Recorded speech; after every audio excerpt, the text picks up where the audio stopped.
Students, welcome back to Kanishka commerce classes. हमारा topic चल रहा था कॉन्सेप्ट ऑफ डिमांड, जिसमें आज का ये टॉपिक, क्योंकि देखिए आप देख सकते हैं मैंने कितने स्टार लगा रखे हैं। अगर इस पे और स्टार भी आप बढ़ाना चाहो तो आप बढ़ा सकते हो।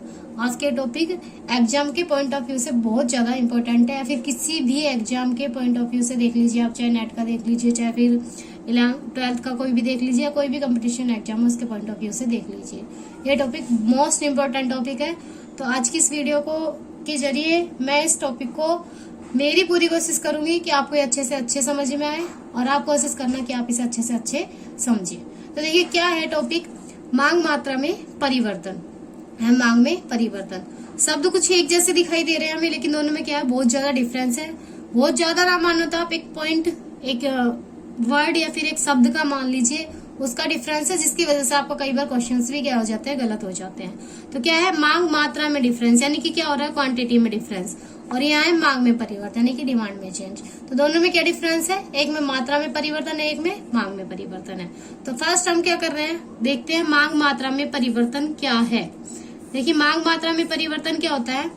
मांग मात्रा में परिवर्तन के तहत किसी वस्तु की कीमत में परिवर्तन से क्या हुआ कि वस्तु की कीमत में परिवर्तन होने से क्या हो रहा है, उस वस्तु की मांगी जाने वाली मात्रा में परिवर्तन। क्या हुआ कि किसी वस्तु की कीमत में क्या हो गया, परिवर्तन हो गया। उस कीमत में परिवर्तन के कारण उस वस्तु की जो मांगी जाने वाली मात्रा है उसमें जो चेंज आता है उसको एक ही मांग वक्र पर दर्शाया जाता है। इसे मांग मात्रा में परिवर्तन कहते हैं।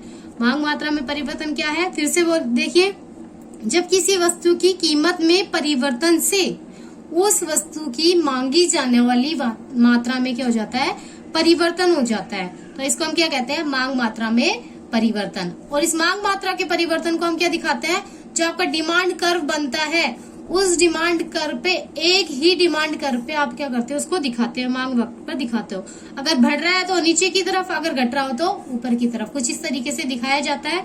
इसको दो पार्ट में हम डिवाइड कर देते हैं, एक तो हो जाता है विस्तार और एक क्या हो जाता है, संकुचन। इसको दो पार्ट में हम क्या कर देते हैं, डिवाइड कर देते हैं। एक तो हो जाता है विस्तार और एक क्या हो जाता है, संकुचन। तो दो पार्ट में हम डिवाइड करके पढ़ रहे हैं। फर्स्ट हम पढ़ रहे हैं मांग में विस्तार। तो देखिए क्या होता है मांग में विस्तार। अन्य बातें समान रहने पर, अन्य बातें जो हमने पीछे पढ़ी थी, यानी कि किसी एक फैक्टर को तो हम देख ले और बाकी जो फैक्टर है उनको क्या कर दे, फिक्स कर दे। क्या है, अन्य बातें समान रहने पर जब केवल बहुत इंपॉर्टेंट पॉइंट है कि जब केवल क्या, कीमत में, किसमें, ओनली कीमत में कमी के कारण वस्तु की अधिक मात्रा खरीदी जाती है। क्या कहा, अन्य बातें समान रहने पर जब केवल कीमत में कमी के कारण वस्तु की अधिक मात्रा खरीदी जाती है, यानी कि प्राइस में क्या हो गया, कमी आ गई। प्राइस के लेवल में क्या आ गई, कमी आ गई। क्या आई, कमी आई। तो प्राइस क्या हो गया हमारा, कम हो गया। प्राइस के कम होने से जो हम मांग कर रहे थे, यानी कि क्वांटिटी जो मांग रहे थे किसी भी वस्तु की, उस क्वांटिटी में क्या हो जाता है, अधिक मात्रा में परिवर्तन हो जाता है। यानी कि वो मात्रा क्या है, हम अधिक खरीदना शुरू कर देते हैं। तो उसे हम क्या कहते हैं, मांग का विस्तार कहते हैं। इसके बाद देखिए, इसमें हम उसी मांग वक्र पर ऊपर से नीचे की ओर गति करते हैं। क्या पॉइंट लिखा है, इसमें हम उसी मांग वक्र पर ऊपर से नीचे की ओर गति करते हैं। मान लीजिए हमारा डिमांड कर्व है, तो ये ऊपर वाला पॉइंट है और ये वाला नीचे वाला साइड है। ये वाला साइड क्या है, ऊपर वाला साइड, और ये वाला है नीचे वाला साइड। तो ए से बी की तरफ जाएंगे तो ये क्या, इसको क्या कहेंगे, मांग में विस्तार को यह बताएगा। आगे देखिए पिक्चर से समझ लेते हैं। एक पिक्चर आपको दी हुई है, जब अनार की कीमत 100 रुपए थी। देखो यहाँ आपको क्या दे रखी है, अनार की कीमत दी हुई है और यहाँ दे रखी है अनार की मात्रा। तो आप मांग में विस्तार को आसानी से समझ सकते हैं हम इस उदाहरण के द्वारा या फिर एग्जाम्पल के द्वारा।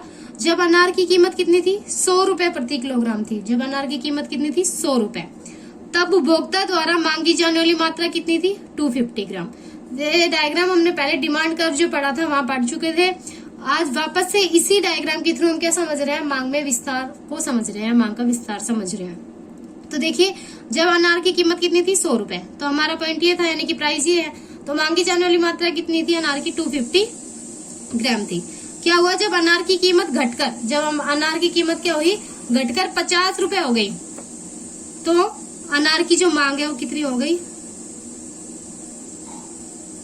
बढ़कर 250 से 750 ग्राम हो गए, यानी 250 ग्राम से कितनी होगी 750 ग्राम। देखिए जब अनार की कीमत कितनी हुई 50 रुपए, तो 50 रुपए से मतलब 100 रुपए से 50 रुपए उसकी कीमत आई, तो मांगी जाने वाली मात्रा 250 से कितनी हो गई 750।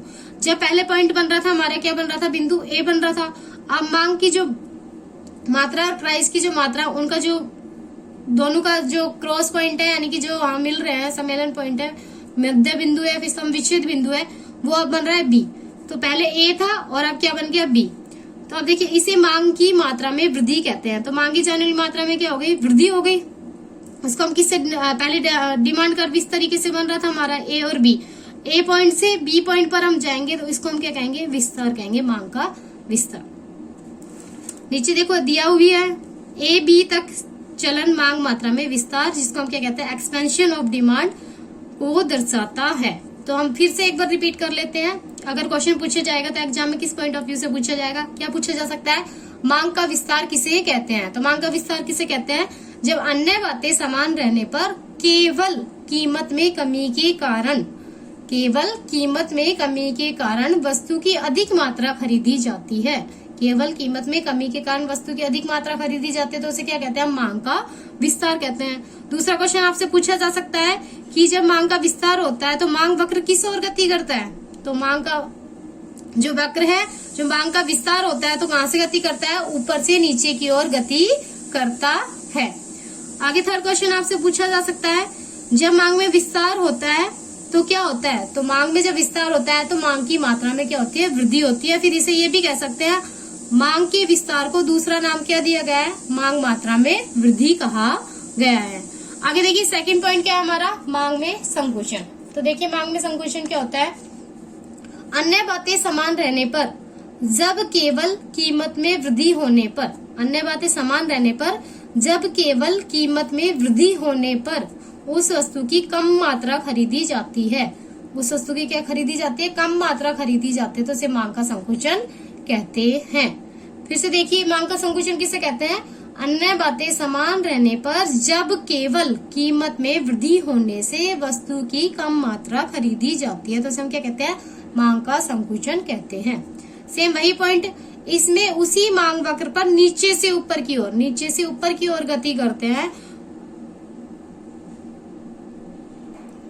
आगे नेक्स्ट इसको डायग्राम के थ्रू समझते हैं। देखिए वही अनार वाली कीमत दी हुई है यहाँ पे वाई एक्सिस पे, एक्स एक्सिस पे क्या दे रखा है, अनार की मात्रा। जब अनार की कीमत आपकी कितनी थी, 50 रुपए प्रति किलोग्राम से बढ़कर कितनी हो गई, 100 रुपए प्रति किलोग्राम हो गई, तो वस्तु की मांगी जाने वाली मात्रा 250 ग्राम हो जाती है। यानी कि मान लीजिए आप इसको इस पॉइंट ऑफ व्यू से देखिए कि जब अनार की कीमत कितनी थी 50 रुपए, जब मांगी जाने वाली मात्रा कितनी थी 750। लेकिन क्या हुआ, अनार की कीमत क्या हो गई, बढ़ गई। अनार की कीमत बढ़ी तो उसकी मांग मात्रा क्या हो गई, घट गई। तो उसकी मात्रा हमने क्या कर दी, 750 से कितनी कर दी, 250 ग्राम कर दी। तो अब जो आपका बनेगा वो किस तरीके से बनेगा, पहले तो ये वाला पॉइंट बना हुआ था ए और ये वाला पॉइंट बन गया बी। इस पॉइंट से इस पॉइंट पे गए तो क्या बन गया, मांग का संकुचन हो गया। पहले वाले में क्या था, पॉइंट ए था, बाद में बन रहा था बी, ए से बी पे गए तो ये क्या हो गया, मांग का विस्तार। सेम उसी तरीके से और बी का चलन मांग मात्रा में संकुचन को दर्शाता है। यानी कि ए और बी जो चल रहा है ये क्या कहलाता है, मांग मात्रा में संकुचन को आपको डिनोट करता है। इसमें भी अगर पूछा जाएगा तो क्या पूछा जाएगा आपसे, मांग का संकुचन किसे कहते हैं। मांग का जो संकुचन होता है मांग वक्र पर, उसमें किस ओर गति करता है, तो नीचे से ऊपर की ओर गति करता है। मांग की मात्रा में कमी को क्या किस नाम से जाना जाता है, तो मांग की मात्रा में कमी को मांग के संकुचन के नाम से जाना जाता है। आई होप आपको ये टॉपिक अच्छे से समझ में आया होगा। ऐसी और अच्छे टॉपिक्स आप चाहते हैं कि मैं आपके लिए लाती रहूं, तो ज्यादा से ज्यादा वीडियो को लाइक कीजिए, शेयर कीजिए और चैनल को सब्सक्राइब कीजिए। Thank you.